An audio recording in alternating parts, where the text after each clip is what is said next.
Diz assim Gênesis 22, 2. Então disse Deus: tome teu filho, teu único filho Isaque, a quem você ama, e vá para a região de Moriá. Sacrifique-o ali como holocausto, num dos montes que eu lhe indicarei. Repete comigo: sacrifique ali como holocausto. Vamos orar? Pai, em nome de Jesus Cristo, nós pedimos agora que as tuas mãos estejam direcionadas sobre a nossa vida, que a tua vontade se cumpra todos os dias, que a tua vontade venha se cumprir em nossa vida, nos ensina, nos instrui, nos faz mais fortes e certos da tua vontade. Nós te pedimos que a tua palavra esteja em nós e nos traga vida, muita vida, vida que sobre, em nome do Pai, do Filho e do Espírito Santo de Deus. Amém e amém. Você pode sentar. Como você viu, o tema da nossa mensagem hoje. Na semana passada nós começamos com o tema, alguém lembra? Rompendo em fé. E hoje o tema da mensagem é o caminho da fé. O caminho que você precisa trilhar enquanto que você estiver caminhando abaixo ou debaixo de uma palavra. Você está caminhando debaixo de uma instrução. Você está caminhando debaixo de um pedido, de uma palavra que vai mover você, que vai incentivar você. E tudo na nossa vida começa com uma palavra. Tudo na minha e na sua vida começa com uma promessa. Todos os projetos, todos os seus sonhos, tudo aquilo que você vai fazer, o que vai te motivar, o que vai te fazer caminhar, é uma palavra, é uma promessa. Você já ouviu aquela frase conhecida: eu estou precisando de alguém para trabalhar comigo? Ou você já ouviu: tem vaga para trabalhar em qualquer lugar, num determinado lugar, tem uma empresa que está contratando alguém? Olha, se tu te comportar, tu vai ganhar um chocolate. Se tu passar de ano, tu vai ganhar um PlayStation. Se tu te comportar bem, né? Papai Noel vem no final do ano. Já começa lá em janeiro fazendo para a criança uma promessa. Lança sobre a criança uma promessa. Lança sobre alguém uma promessa. Você descobre: olha, tem alguém procurando um grande amor. A menina que eu gosto está procurando um grande amor, e este amor pode ser eu. Então você vai ouvir uma palavra, você vai ouvir uma promessa, você vai ser incentivado a isso. Quem nunca participou de uma gincana ganha pontuação. Quem trouxer um determinado objeto, quem cumprir uma determinada tarefa, quem cumprir uma missão, vai. Essa é a lógica da nossa existência, é a lógica da minha vida, é a lógica da sua vida. Você vai ter um sinal, você vai ver uma amostra, você vai ter um símbolo, alguma coisa vai fazer você se motivar. E em termos de vida, em termos de fé, nós podemos ter duas palavras úteis, nós podemos ter duas promessas úteis. Você pode receber uma promessa de você mesmo. Você pode viver a sua vida de acordo com uma palavra sua, de um lado, ou do outro. Você pode determinar que você só vai ouvir e vai agir e vai caminhar de acordo com a promessa e a palavra de Deus para você. Não existem outros dois caminhos. E por que eu não coloquei o diabo nessa equação? Porque qualquer coisa que não venha de Deus leva direto para perto da vontade que o diabo tem, que é matar, roubar, destruir, acabar, influenciar, tirar do caminho de Deus. Então muitas vezes a gente dá muita culpa para o diabo. A gente fala naturalmente aqui: eu dou responsabilidades para o diabo, né? Quando o meu caminho está indo ruim, quando as minhas escolhas foram ruins. E nesse ponto o diabo ele pode no máximo soprar no teu ouvido, mas as tuas decisões são tomadas por você mesmo. E é por isso que eu digo: as tuas decisões, elas são baseadas ou em uma palavra que vem de Deus, ou vem de uma palavra que você determina?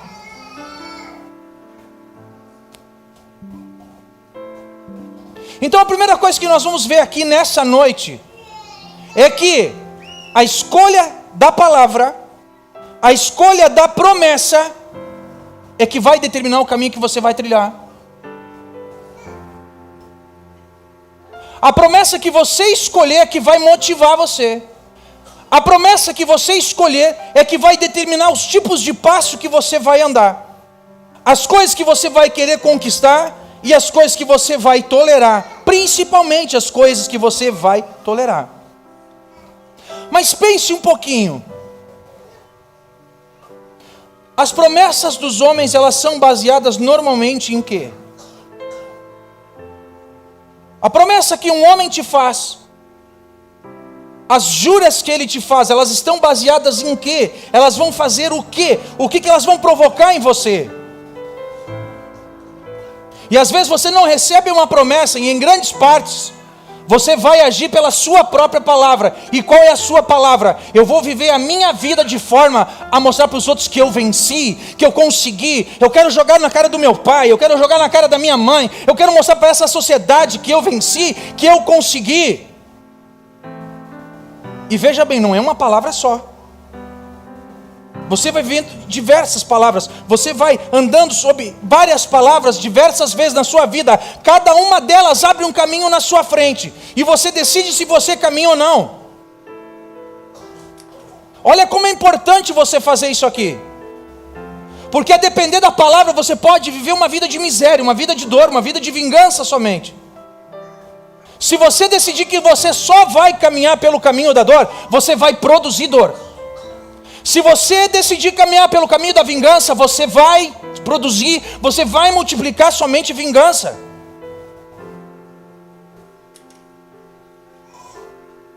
Quando você escolhe uma palavra de homem, você não tem princípio, você não tem palavra, você não tem valor. Não precisa falar de fé, não precisa falar de amor, de sentimento, de gratidão, não precisa, porque você está somente baseado na sua decisão, na promessa que está sobre você. Tem muita gente caminhando debaixo de palavra de trauma. Tem muita gente que está optando caminhar abaixo de uma palavra de trauma. Pastor, mas eu estou vinculado a tudo aquilo que jogaram sobre mim. Olha, o ambiente ele ajuda a ter acesso a mais coisas. Você vai ter muito mais facilidade de fumar se você vem de uma família de fumantes. Você vai ter muito facilidade de beber se você vem de uma família, de uma casa em que há muita bebida. Você vai ter muito mais facilidade de poder ser agressivo se você vem de uma família que é agressiva. Mas eu vou dizer para você que todos esses direitos que você acha que você teve, Jesus também teve, e ele optou não usar nenhum.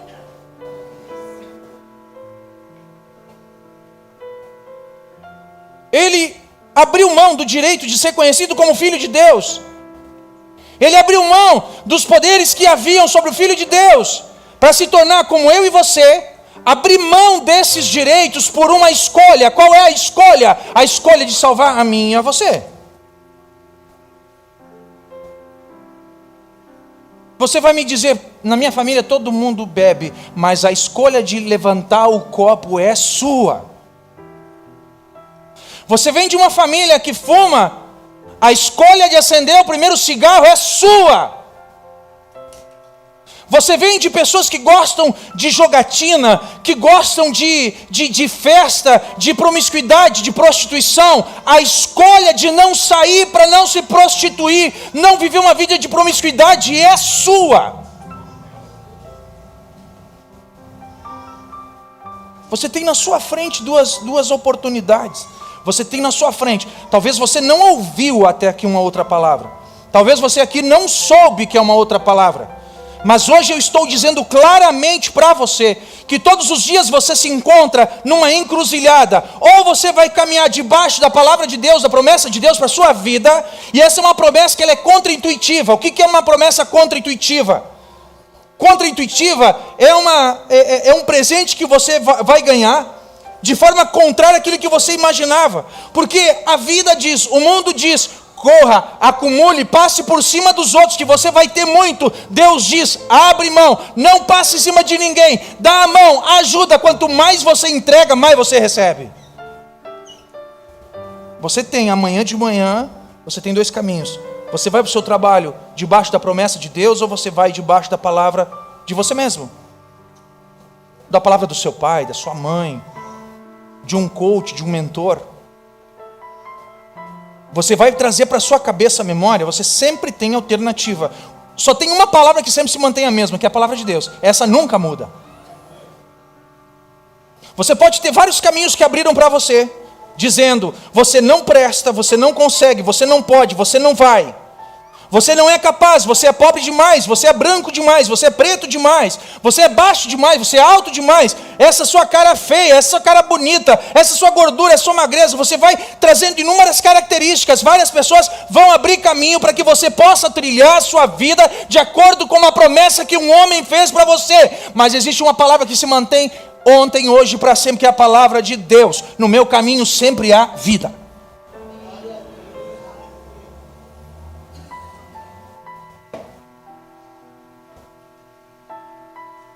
Todo mundo conhece aquela palavra que diz que o caminho largo ele leva para a perdição e o caminho estreito é o que conduz à salvação, que conduz a Cristo.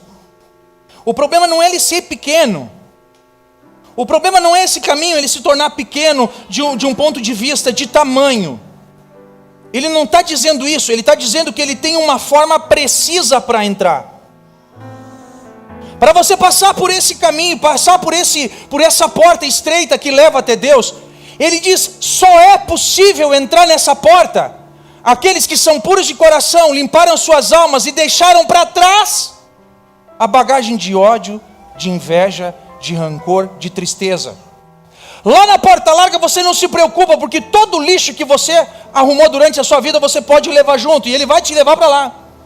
Agora, para entrar na porta que Jesus preparou para mim e para você, a porta que do outro lado guarda uma mansão celestial, guarda o céu, guarda a eternidade de vida, ela precisa ser precisa. A única coisa que você precisa ter sobre você, para passar por essa porta, trilhar esse caminho, é o sangue de Jesus cobrindo você e lavando você de todo pecado e de toda falha.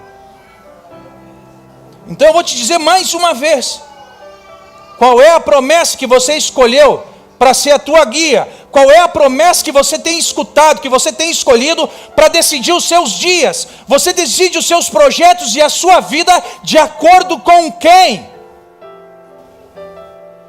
Tem gente que constrói casa para dar na cara do vizinho.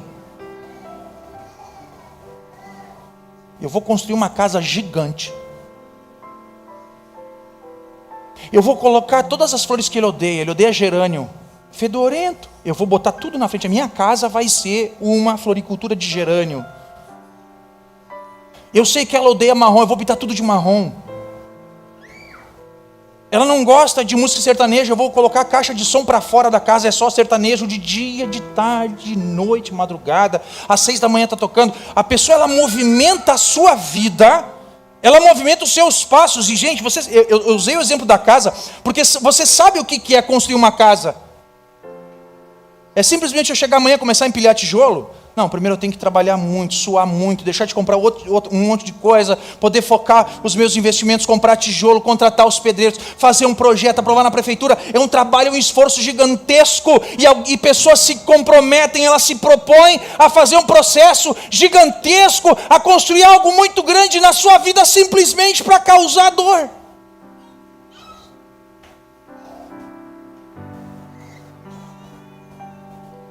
Se você procurar na internet, você vai achar rápido.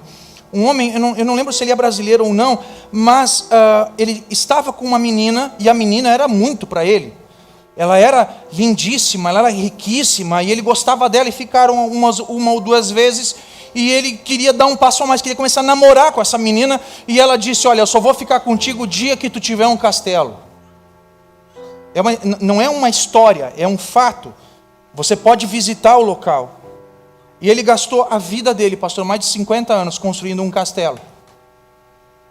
Só que nesse castelo, o que ele fez? O castelo é gigante, ele é maravilhoso, mas ele construiu uma portinha bem pequena. Bem pequenininha a porta. E a primeira pessoa que entrou naquele castelo foi a mulher de que ele gostava, que já tinha casado, ele deixou de casar, ele deixou de ter filhos para poder construir o castelo daquela mulher que falou para ele. E ele construiu uma portinha pequenininha, a primeira pessoa que entrou quando foi inaugurar foi aquela mulher. E aí perguntaram para ele, por que você fez uma obra tão grande e uma porta tão pequena? Porque eu queria ver ela entrando de joelhos para a minha grandeza.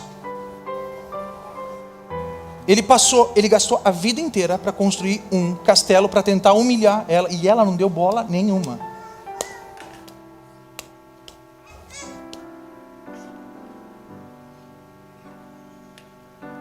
Quantas coisas na sua vida você está fazendo hoje para dar na cara de alguém?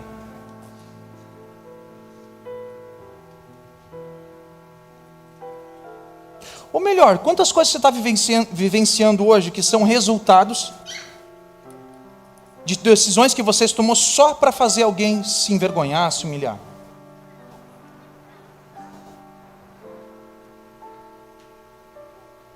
Sabe aquela coisa que diz, assim, a mãe fala para a menina, não namora com esse cara, não é boa gente, aí a menina vai lá e fica com ele só para dar na cara da mãe?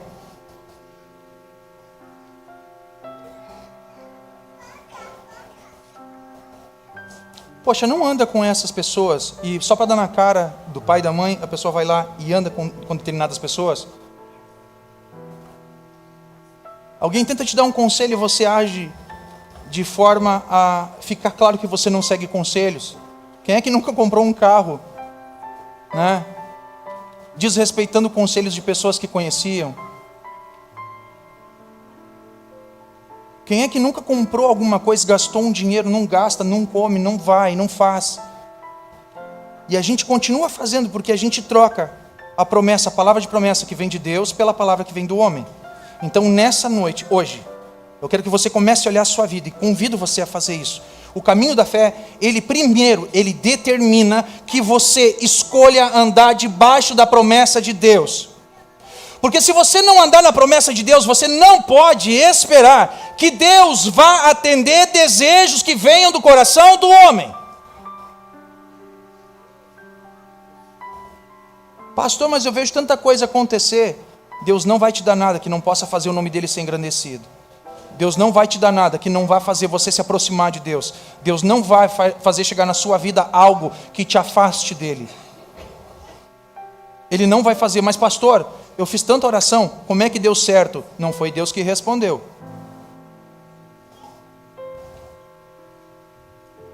Toda vez que você faz pedidos que são contrários aos princípios de Deus e à vontade de Deus, é o diabo que responde.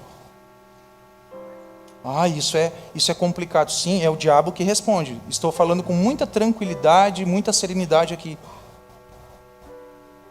Então, amanhã, hoje, escolha hoje dizer qual é o caminho, qual é a promessa que você vai seguir. Amanhã você vai andar como? A promessa do homem diz, anda pelas tuas conquistas, mostra para o mundo que você é maravilhoso, tenha muitos bens, tenha muito dinheiro. E de novo, não estou falando em pecado disso. Eu estou falando, você só corre atrás disso, você gasta a sua vida. Você acorda às 6 da manhã, trabalha, se desgasta, junta dinheiro para você poder colocar um extrato bancário na cara de alguém, mostrar que você não depende dos outros, que você não precisa dos outros, que você não anda com outros, que você não faz nada com outros. Aí nós vamos lembrar que caixão não tem gaveta. Falaram já para você que caixão não tem gaveta? Fala para a pessoa que está do lado, caixão não tem gaveta. Porque se tivesse, os coveiros estavam ricos. Já pensou, olha, agora a família vem aqui, dá em dinheiro quanto, né, o falecido valia, e a gente vai lá e deposita na gavetinha. Os coveiros, depois do enterro, iam lá e pegar tudo para eles. A única coisa que nós levamos daqui são as nossas obras. Nós vamos chegar na presença de Deus e Ele vai perguntar, o que você trouxe? Obras. Aí você vai com a lista. E aí, Deus te pergunta, o que você trouxe? Olha, Deus, eu consegui matar 3, passei o calote em 4, né? Olha, aquele lá tentou me ofender, mas eu fiz engolir a língua, tiveram que me engolir, porque eu não levei desaforo para casa. Jesus, eu me vinguei de todo mundo, não fiquei devendo nada para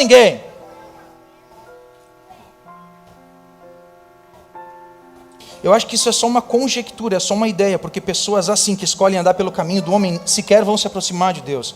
Te convido a fazer hoje a decisão e a escolha: caminhar debaixo da promessa de Deus ou debaixo da promessa de um homem. Segundo, a primeira coisa é você determinar qual é a promessa que você vai escolher para andar. Qual é a palavra que vai guiar a sua vida, de Deus ou do homem. O segundo ponto é saber que a promessa que você vai escolher, ela vai determinar não o que você vai ganhar, mas aquilo que você não vai tolerar.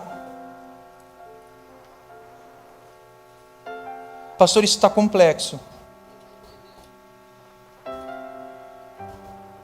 A promessa que você escolher, a palavra que você escolher, o caminho que você vai trilhar depois desta palavra vai determinar aquilo que você tem que abrir mão.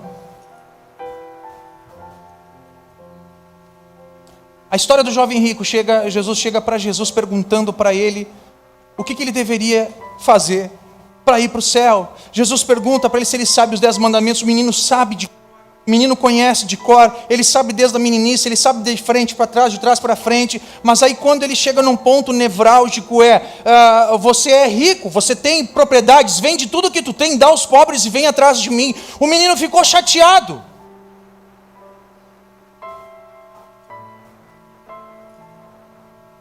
Ora, e quem de nós faria algo diferente? Tanto há 2000 anos atrás como 2000 anos para frente, o nosso mundo continua sendo direcionado pelo dinheiro. Quem é que já foi tratado ou nunca foi tratado diferente por conta do carro que tem? A depender de como você chega numa loja, como você está vestido, o pessoal nem te atende, nem te olha. Quando tu chega com os carrão bonito, né, normalmente emprestado, né, já fiz essas experiências, né, aí ia para longe, carro emprestado, chega caminhonetão no posto, o pessoal chega, e aí doutor, como é que tá? Beleza? Tudo certo? Beleza, bota aí R$50. Quando eu estava com um carro mais simples, né, não tem nada de problema com o carro, mas nós começamos a nossa história, eu lembro disso quando eu andava de Fusca. Eu chegava no posto, os frentistas andavam 3 ou 4, faziam um rolo, faziam uma volta, não queriam vir, eu tinha que chamar. Quando eu estava com o carrozinho, eu tinha que chamar. E, ai meu Deus, que posto é esse? Vamos fechar o posto? Não, isso é ser humano. O ser humano, ele é conduzido por aquilo que ele vê. A natureza humana faz com que a gente ande por aquilo que a gente vê. Então, onde está bonito, eu vou atrás. Aonde tem mais comida, eu vou atrás. Aonde parece mais divertido, eu vou atrás. Tem uma igreja que é muito mais maneira, eu vou atrás. Tem um lugar que é muito mais legal de trabalhar, eu vou atrás. Aquilo que a gente fala da grama, a grama do vizinho sempre é mais verde. A gente começa a olhar para outro lugar, eu quero ir para o outro lugar. Mas aí nós cantamos agora há pouco um hino que diz o seguinte: aquele que escolhe o caminho de Deus, ele não anda pelo que ele vê, mas ele anda por aquilo que ele crê. Aí, depende daquilo que você crê.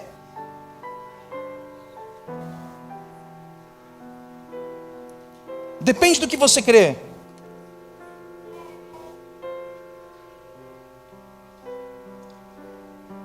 Até outubro do ano passado, você estava crendo no Bolsonaro ou no Lula?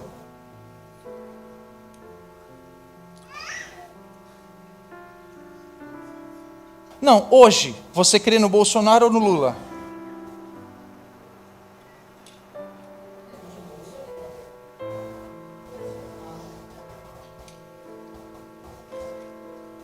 Eu vou voltar de novo à pergunta: qual é o caminho que nós escolhemos trilhar? O caminho que está debaixo de uma palavra de um homem, de qualquer homem? Ou andar debaixo da palavra de Deus, de que Ele estaria conosco dentro do fogo, fora do fogo, dentro da água, fora da água, no frio, no calor? Se você se basear por aquilo que você vê, você está sempre equivocado. Você sempre vai estar equivocado, porque sempre tem alguma coisa que não te contam. Quem está casado há mais de 20 anos? Levanta a mão.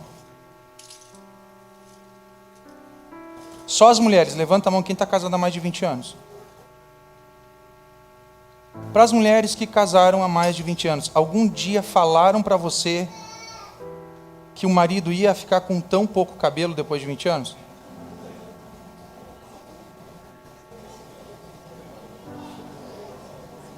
Mas a paixão vem pelo aquilo que a gente enxerga. Ai, maravilhoso, lindo, Deus grego, né? Se eu me guio pelo que eu vejo, assim que o que eu vejo muda, eu troco de caminho. Agora, se eu me guio por aquilo que eu creio que eu tenho um companheiro, eu tenho um parceiro, eu tenho alguém que vai cuidar de mim, alguém que vai proteger de mim, eu não mudo o meu caminho.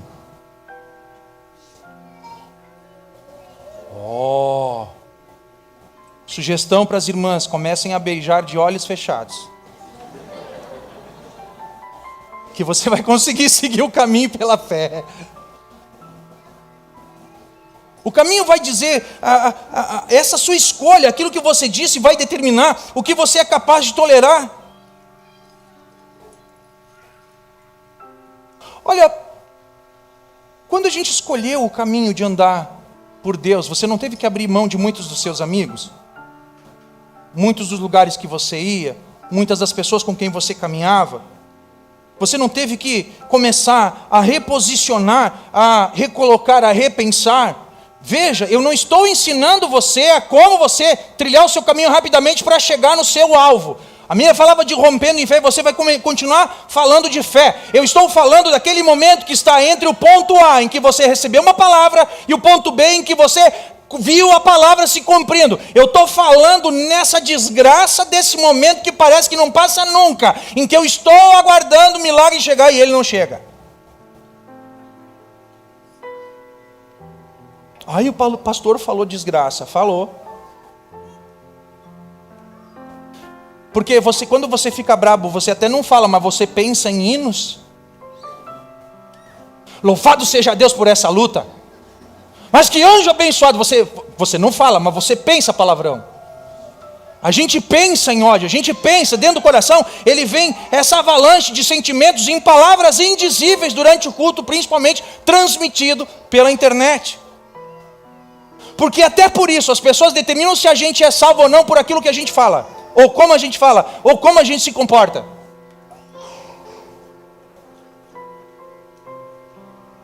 O que você é capaz de tolerar quando você escolhe? O mundo vai dizer: não tolera afronta, não tolera, não perdoa, segue firme, passa na frente, atropela, derruba. Você pode, faz aquilo que te interessa, faz aquilo que é melhor para você. O caminho, ele vai te levando para lugares que são ruins. O caminho, se você escolher andar debaixo da palavra do homem, a única coisa que você vai encontrar é morte.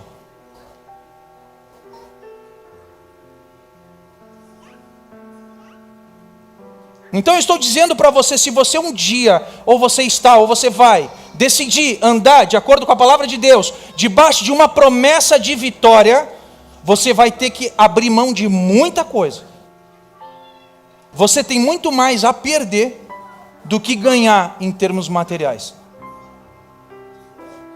O caminho de fé, ele precisa ser feito. É o terceiro ponto que nós vamos falar. Afinal, a vida ela não te espera.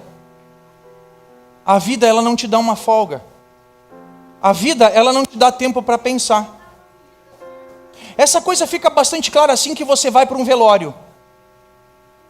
Quando você está no velório, você está vendo que a família está velando, e as horas elas são cruéis, elas vão passando. A gente sabe que a gente vai ter que fazer um momento de baixar o caixão, de dar o último adeus, de dizer o último tchau só para aquele invólucro, porque a alma ela já partiu, mas a vida ela vai te empurrando, até porque nós não vemos isso. Mas como a gente gostaria que o mundo parasse para sentir a dor conosco. Nós gostaríamos que o mundo parasse em um determinado momento e visse: meu Deus, como está sendo difícil, como está sendo complicado.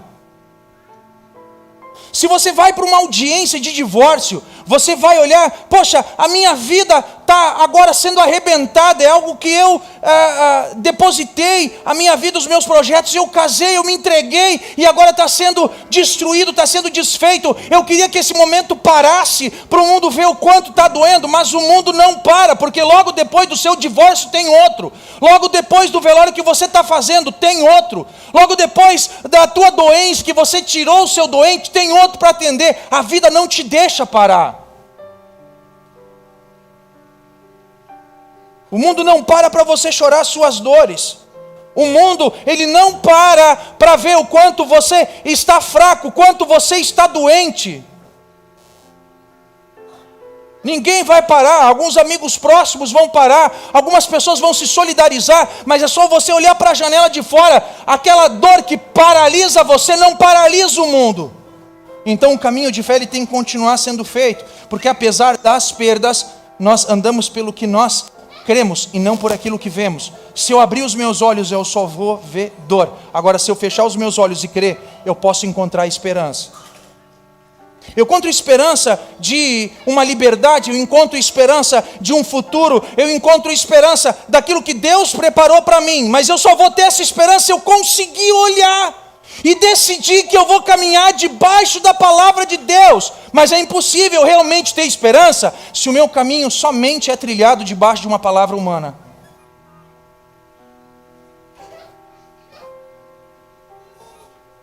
A vida não vai te esperar. A vida não vai nos esperar. Meu pai, quando fazia o velório, ele dizia assim: o ser humano, quando ele nasce, ele começa a morrer. Isso quer dizer que nós estamos morrendo um pouquinho agora durante o culto. Mas isso é uma palavra humana. Os estoicos falavam isso, os gregos falavam isso. Meu pai dizia, isso é uma palavra dos gregos. Todo aquele que nasce começa a morrer um pouquinho. Isso é palavra humana. Mas se nós fecharmos os olhos, cada minuto que passa é um momento mais próximo de encontrar o nosso Salvador. Aqui está a diferença entre caminhar debaixo de uma palavra humana e debaixo da palavra de Deus. Você sempre vai ter esperança, sempre vai encontrar. Depois de você ter que fazer esse caminho de fé, que ele é doloroso, ele é complicado, ele é difícil. Todo mundo já ouviu o testemunho aqui, não ouviu?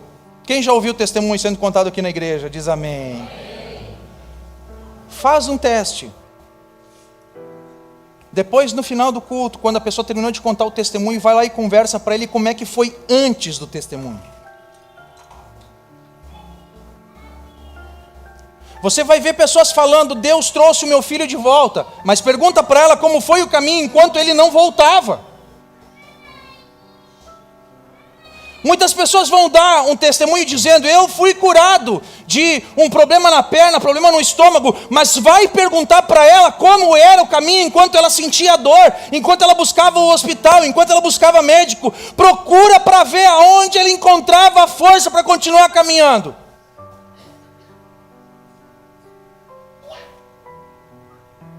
Faz o caminho antes da vitória. Todos nós queremos o caminho da vitória, e isso está muito natural, mas nós temos que separar aqui aquilo que é vitória humana e aquilo que vem debaixo da palavra de Deus. Porque se eu estou caminhando debaixo da palavra de Deus, mesmo nos momentos que eu me sinto mais sozinho, Ele está caminhando comigo, Ele está andando comigo, Ele está segurando a minha mão, Ele está andando, Ele está providenciando, Ele está agindo. Então eu venho dizer aqui que o caminho que você vai caminhar, o caminho da sua fé, o seu caminho de fé, e cada um tem uma caminhada de fé, cada um aqui faz o seu trilho. Ele não é perda de tempo. O caminho de fé é o tempo que você precisa para ficar pronto. É o tempo que você precisa para ficar pronto. Não é perda de tempo, e não existe tempo maior ou tempo menor de caminho de fé. Pastor, quanto tempo vai levar para Deus responder a minha oração? Eu não sei, só o tempo necessário para você ficar pronto. As crianças, quando a gente está viajando, elas perguntam muito, né? Pai, falta muito, falta muito. E a minha estratégia é dizer o quê? Só falta o necessário. E ela, pai...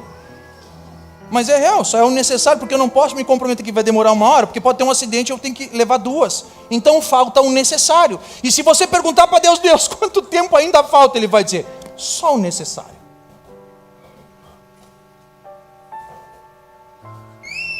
Porque a gente não pode pular fases do processo. Se a gente furar alguma parte do processo, nós vamos criar um monstro, vamos criar alguma coisa, menos a vitória e a resposta que a gente precisa. Quem sabe fazer pão? Levanta a mão, quero ver. Pão. O que eu preciso primeiro? Farinha. Pode ser farinha de trigo, de milho. O que mais preciso? Hã? Fermento ou formento, né? O que mais eu preciso? Sal. Mais. Água. Que mais? Banha. Gordura. Ovo. Eu preciso. Pá, mas demora muito para pegar tudo isso aí. Se nós fizer só com farinha e ovo. Dá. Sai alguma coisa, mas não é pão. Poxa, mas fazer pão demora, né? E precisa de bastante coisa, não precisa? Pai, depois sem contar que tem que deixar crescer. E depois ainda tem que ir para o forno. Colar nas formas, untar as formas. Botar, deixar crescer, botar no forno, tirar no forno, deixar esfriar. E se eu quiser comer cru? Posso? Aquela massa maravilhosa, aquela consistência linda, cheirosa, branca. Posso? Diz aí para mim, eu posso comer se eu quiser? E é pão? Não, não é. É massa de pão. Então se eu quiser, não é ruim, né, pastor? Isso aí, não é ruim.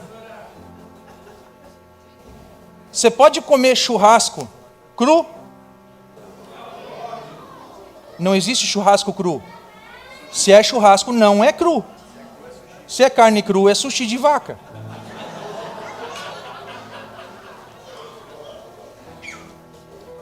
Mas para você poder comer um churrasco, você tem que reunir todos os elementos, você tem que fazer passar por um processo. E o processo ele não é legal. E a gente pensa, mas que saco de processo, ai. O que acontece é que estão acontecendo coisas que eu e você não enxergamos. Estão acontecendo coisas durante esse processo que eu e você não entendemos.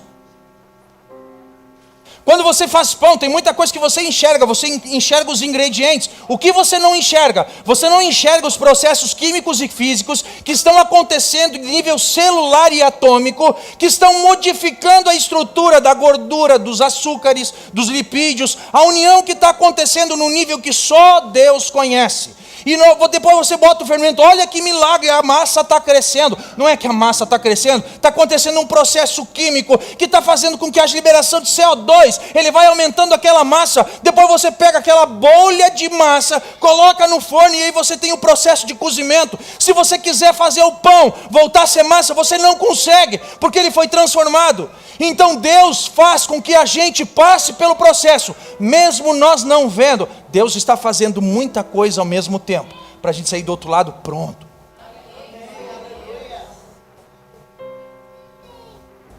Não tem como pular as fases de fazer um pão. Quem sabe o que é rodar de ano no colégio?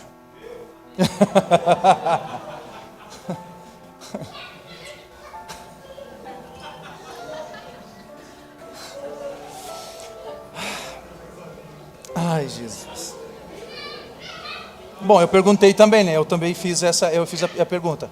Rodar de ano. Que professora ruim, eu não vou nem pensar nos palavrão agora. No meu colégio tinha o Fred Krueger. Não sei nem se o pessoal mais novo lembra, que era um astro de filme de terror. Tinha a noiva do Chuck. Que se usava para falar do professor que ele não me passou. Você já ouviu isso? Você nunca ouve um aluno falar, eu não passei. Você ouve falar, o professor não me passou. Foi ele que me rodou. E foi exatamente isso que ele fez, ele te rodou. Porque você não estava pronto no processo, que poderia te colocar no outro nível. Se o professor tivesse passado você, deixasse você ir para o próximo nível, você seria destruído e você desistiria dos desafios, dos obstáculos que você tem lá na frente. Mas ele sábio, dizendo, eu não posso queimar etapas, você vai repetir esse ano. Ai, perdi um ano. Não é perda de tempo, é o momento em que se reposiciona, se fortalece o conhecimento e a sabedoria, e você pode dar o próximo passo para atingir o próximo nível. Eu não estou incentivando a rodar de ano. Não é isso, não confunda as coisas. Eu estou dizendo que nós olhamos para os processos e a gente quer fugir do processo. É muito natural. Quem já fez cirurgia com aquela anestesia que te apaga? Para você, quanto tempo dura a cirurgia? Você que dorme e acorda. Em torno de 3 segundos. O médico disse, agora você vai sentir uma leve tontura. Dormiu, de repente você acorda e vê ele na tua frente de novo. Só que enquanto você estava apagado, você não enxergava o detalhe do processo. A equipe que estava envolvida na cirurgia, as pessoas que estavam fazendo o hospital funcionar, a energia chegando lá dentro da sala de cirurgia, os equipamentos, o trabalho, a sangueira que foi, você quase morreu, te salvaram 3 vezes, mas você acordou fácil.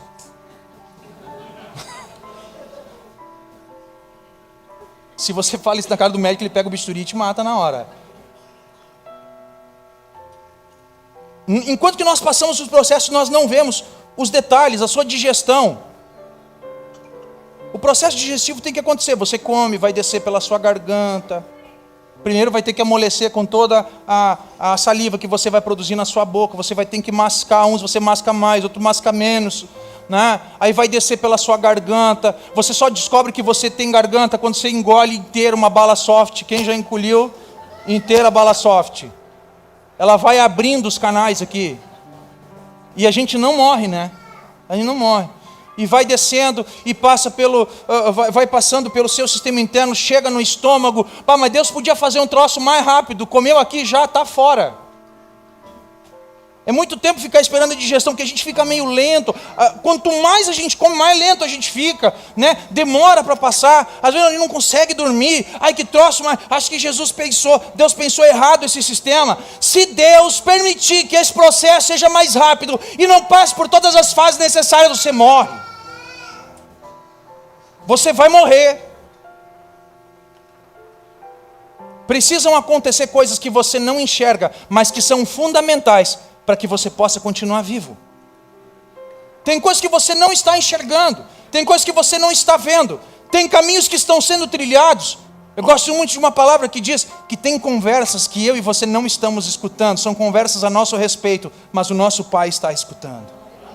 O nosso Pai, Ele está intervindo. Seja a conversa que está salvando você de uma demissão, está salvando você de uma tentativa do inimigo, está trazendo para mais perto de você o varão, a varoa, que vai ser o teu companheiro para o resto da vida, que vai trazer o teu próximo trabalho, que vai trazer o vizinho que vai ser a bênção da tua vida, que vai trazer os novos projetos na tua vida. São conversas que eu e você não escutamos, mas o Senhor está escutando.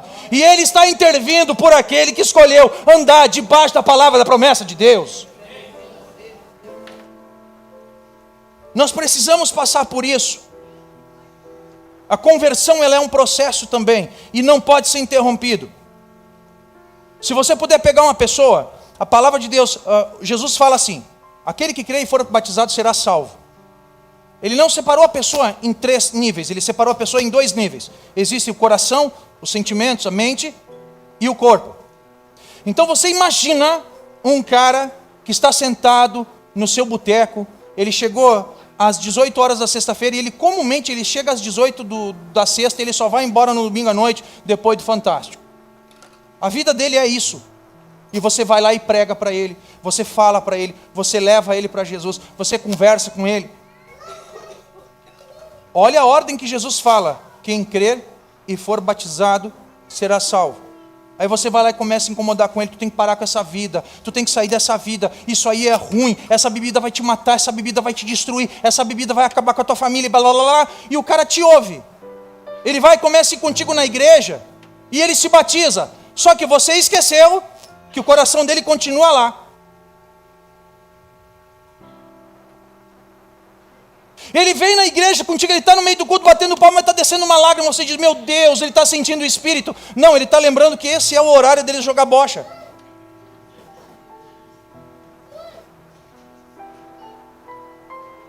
Quando está perto do final do culto, ele chora com o outro olho, ele desce outra lágrima, você pensa, ele está com saudade de Deus. Não, essa era a hora que o bodegueiro passava com a última rodada de cerveja. O corpo veio, mas o coração não veio. E a conversão, ela exige que o coração venha primeiro, antes do corpo. Primeiro o coração, ele precisa ser transformado. Primeiro o coração, ele precisa ser completamente reconstruído. Primeiro tem que fazer sentido que a palavra de Deus muda pessoas. Por isso, primeiro, ele tem que andar debaixo da promessa de Deus, aquele que crê. E depois andar pela palavra do homem. Ou melhor, depois trazer o velho homem para ser também destruído e reconstruído. Esses processos nós precisamos passar. E o caminho, ele é longo, ele é difícil, mas ele precisa ser visto e precisa ser respeitado. Por fim, a última coisa que eu quero comentar com você é que o caminho de fé, o caminho de trilhar a fé, o caminho de você encontrar a promessa de Deus na sua vida, ele te faz entender aquilo que você precisa de verdade sacrificar. Aquilo que você precisa deixar para trás, aquilo que você precisa abandonar. Isso eu já falei há algum tempo aqui. Soube de um caso essa semana, de um marido que tinha esposa e 2 amantes. Caso real ocorrido aqui em Lajeado. Uma terapeuta. E ela começou a tratar dele por conta dessa situação, que ele tinha a matriz e 2 filial, e era aquela coisa, e aí a vida, uma desgraça, e a vida um negócio, e com a primeira filial ele já tinha também filho, né, e estava pensando em ter filho com a segunda, porque a segunda já estava com 40 anos, estava querendo ter um filho, o que ele faria, né, ele estava preocupado com essa, meu Deus. Aí a terapeuta foi, conversou com ele, e mostrando para ele, né, trabalhando, até que um dia ele veio e disse, olha, resolvi o problema. Ela chegou e ela, meu Deus, como eu sou boa. Como eu sou maravilhosa, terapeuta maravilhosa. Realmente você conseguiu resolver o problema? Sim, eu resolvi. Eu terminei com uma das amantes. Agora eu tenho só a esposa e uma amante, que daí é mais fácil de alinhar.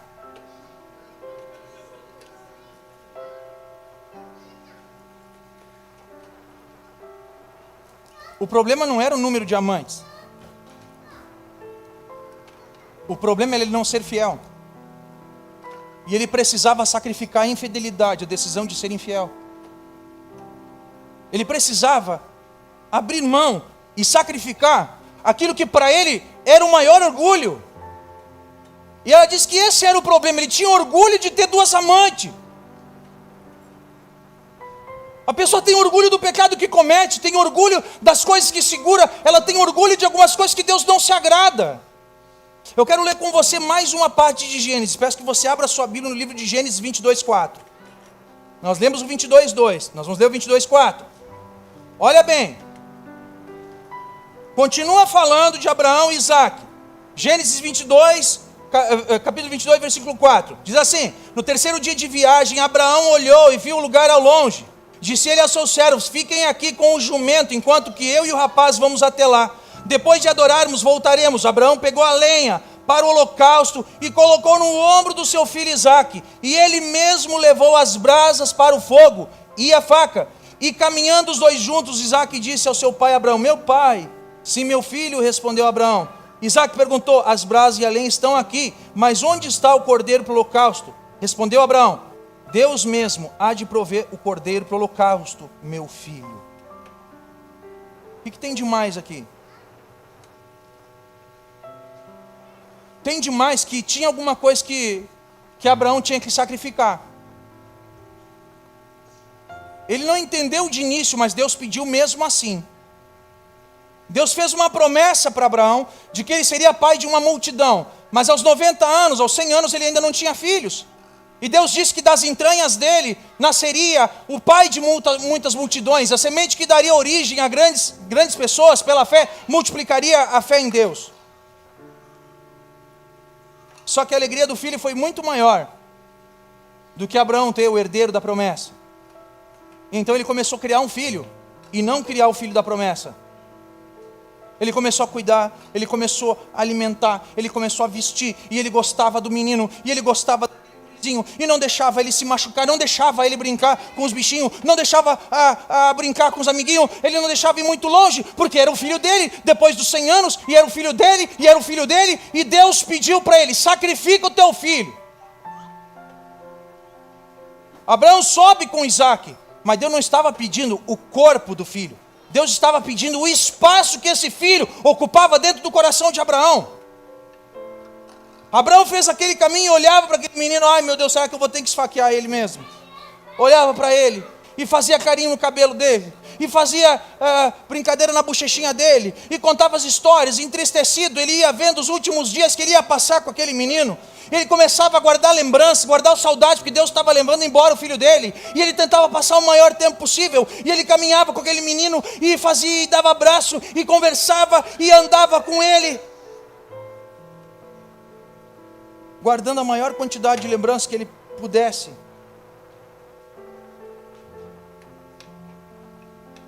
E agora eu te pergunto, quantas vezes a saudade não te deixa alcançar a promessa que Deus tem para a tua vida? A saudade da vida que você tinha antes, a saudade do lugar que você vivia antes, a saudade dos amigos que você tinha antes, da influência que você tinha antes, as boas lembranças daquilo que foi, daquilo que aconteceu. Ai, como era bom, ai, como era legal. E tudo isso te faz olhar para trás e parar no lugar que você está. Olha quanta coisa eu estou perdendo. Olha quanta coisa eu estou perdendo. Quem lembra daquela brincadeira que o Faustão fazia muitos programas de televisão? Botava uma pessoa dentro de uma sala fechada com um fone de ouvido. Aí quando ele ligasse a luz dentro da casinha, era uma troca de prêmios. Aí ele perguntava: você quer? A pessoa tinha que dizer sim ou não. Aí disse: você quer trocar uma peneira por um carro zero? Aí ligava a luz e a pessoa falava: não! Você quer trocar essa panela furada por uma viagem de 15 dias pela Europa? Não!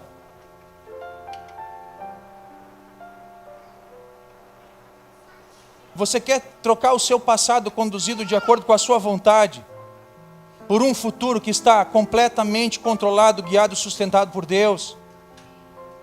Qual é o botão que você vai apertar? Qual é a resposta que você vai dar?